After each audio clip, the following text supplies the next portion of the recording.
할렐루야. 성도는 반갑습니다. 오늘은 세계교회사 이야기 19세기, 20세기 초 유럽교회 이야기를 하겠습니다. 유럽을 가보지 못한 분들이나 유럽의 역사를 잘 모르는 분들은 당연히 유럽교회 이야기도 잘 모를 수 있습니다. 하지만 이 유럽교회 이야기를 통해서 오늘 우리 교회의 이야기들을 해볼 수 있습니다. 첫 번째로는 영국 교회입니다. 영국은 굉장히 부유하게 됩니다. 우리가 살펴보겠지만 영국, 네덜란드, 독일은 굉장히 부유해집니다. 이로 말미암아 교회는 힘을 잃게 됩니다. 세상이 잘 살게 되면 교회가 잘 사는 것이 아니라 교회가 힘을 잃고 영적으로 나약해지는 것을 영국 교회, 네덜란드 교회, 독일 교회를 통해 볼 수 있습니다. 유럽 사회는 계몽주의 이후로 심각한 문제가 생겼죠. 그런 중에서도 영국 교회는 그래도 명맥을 유지할 수 있습니다. 성공회는 보교회와 저교회로 나누어졌는데, 보교회는 예전 중심의 교회이고 저교회는 복음 전도를 위한 평신도 사역에 위한 그런 교회였습니다.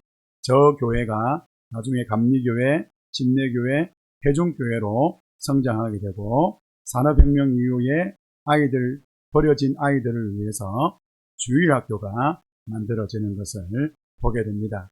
세계복음주의협의회가 있습니다. 우리 한국교회도, 우리 장로교회도 여기에 소속이 되어 있는데, 여기에는 루터파, 천주교, 동방정교회가 빠져있기 때문에 우리 한국교회 성도들은 루터파, 천주교, 동방정교회를 잘 모르는 것이 이런 영향이 있는 것을 보게 됩니다.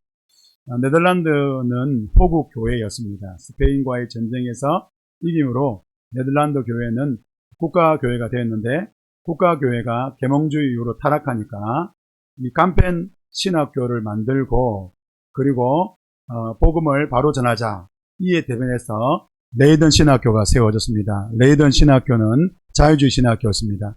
아브라함 카이퍼 이후에 네덜란드는 국가교회에 벗어나서 네덜란드 개혁교회를 만드는 것을 보게 됩니다. 국가교회가 국가의 도움을 받는, 그래서 교회가 안정적인 삶을 가지는 것도 굉장히 유익하지만, 국가교회가 되면 국가가 타락했을 때 교회는 그 국가의 타락함을 막을 수 없는 것입니다. 그래서 교회는 교회의 길을 가야 되고 국가는 국가의 길을 가야 됩니다.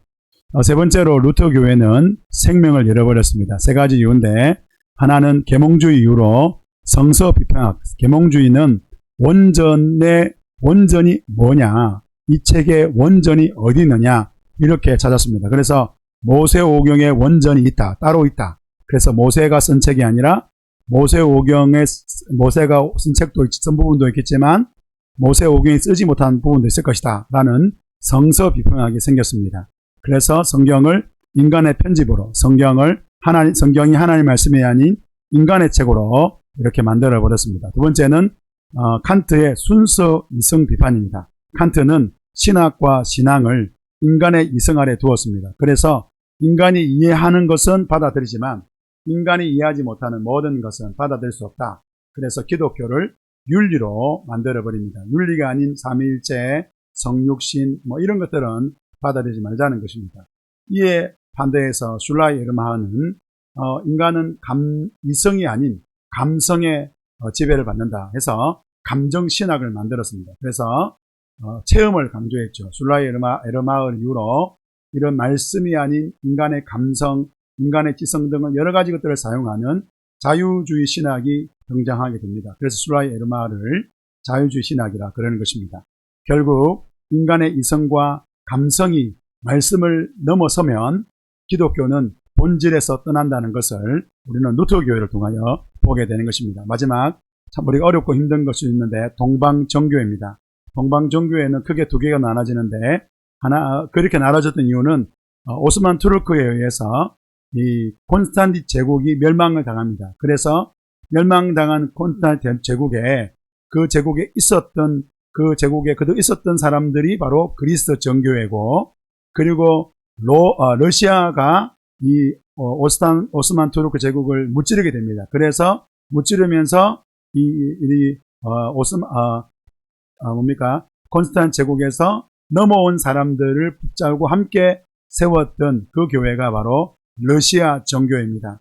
아직도 러시아 사람의 80%는 러시아 정교회에 소속되었다고 합니다. 그러나 동방 정교회도 여전히 세속화로 인하여 젊은이 떠나게 되고 공산주의가 되면서 여러 나라들, 러시아뿐 아니라 여러 나라들이 공산주의가 되면서 러시아 정교회가 명맥음안을 유지하게 되어 된 것입니다.